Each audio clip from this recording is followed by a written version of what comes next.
बाबा साहब भीमराव अंबेडकर ने संविधान नहीं लिखा, बल्कि उसने संविधान को आत्मा दी।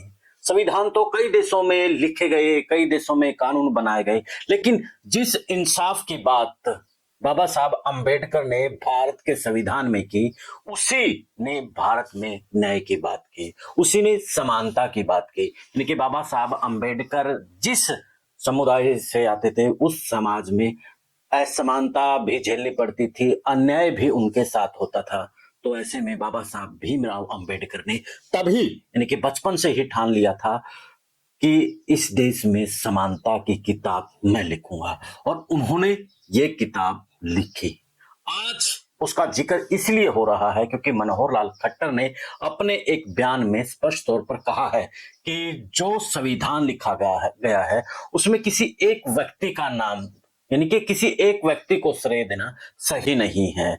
इसके पीछे कई लोग थे और उन सब ने मिलकर के संविधान लिखा है। तो इसलिए ये चर्चा आज महत्वपूर्ण हो जाती है कि बाबा साहब भीमराव अंबेडकर को लेकर के जो बात कही है, यानी कि एक तरफ बीजेपी भीमराव अंबेडकर को मसीहा के तौर पर कहती है, तो दूसरी तरफ उनके ऊपर वाद विवाद खड़ा करती है। तो आज का विश्लेषण इसी बात को लेकर के है कि बाबा साहब भीमराव अंबेडकर को लेकर के जो अब भ्रांतियां फैलाने की कोशिश की जा रही है, जो इंसाफ का संविधान बाबा साहब अंबेडकर के अध्यक्ष के रूप में लिखा ड्राफ्ट करके लाया गया था, अब उसी को विवादित ये लोग बनाने की कोशिश कर रहे हैं। आप समझने की कोशिश कीजिए कि पहले इन लोगों ने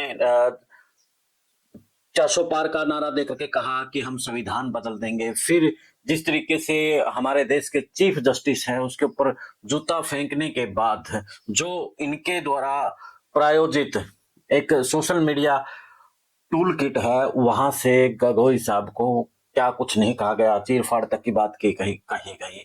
तो इसी तरीके से क्रम बढ़ते बढ़ते जब वायुपूर्ण तक मामला आता है, वायुपूर्ण इस मामले में यानी कि उत्पीड़न के मामले में वो सुसाइड कर जाते हैं। तो इस तरीके से बढ़ता बढ़ता अब मनोहर लाल खट्टर के इस बयान के ऊपर आकर के खड़ा हो गया है।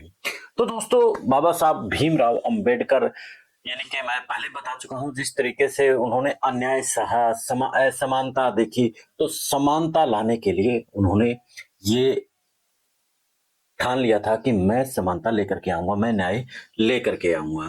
तो रही जो बाबा जो आज कल जो मनोहर लाल खट्टर ने जो बात कही है कि इसके अंदर कई लोग थे, बिल्कुल थे। इसके अंदर लगभग 299 इसमें सदस्य थे, कई समितियां बनी, कई मसौदे बनाए गए, और यह भी सच्चाई है कि 29 अगस्त 1947 को ड्राफ्टिंग कमेटी गठित हुई, तो उस समिति के जो अध्यक्ष थे डॉक्टर भीमराव अंबेडकर थे।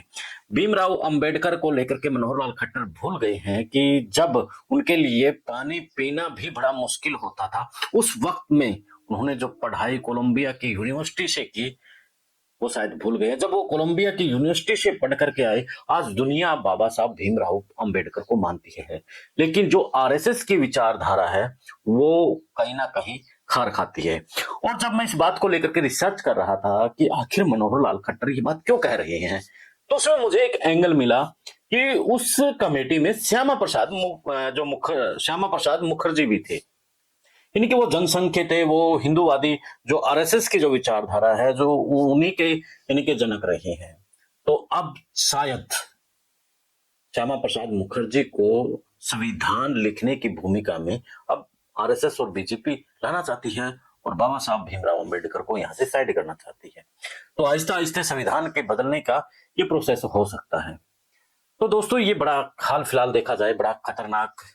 और मनोहर लाल खट्टर जिस तरीके से कह रहे हैं कि उनको जबरदस्ती श्रेय दिया जा रहा है, तो यहाँ पर सोशल मीडिया पर जो लोग लिख रहे हैं कि श्रेय वैसे नहीं दिया जाता, श्रेय इस इतिहास देता है, और इतिहास ने बाबा साहब भीमराव अंबेडकर को श्रेय दिया है।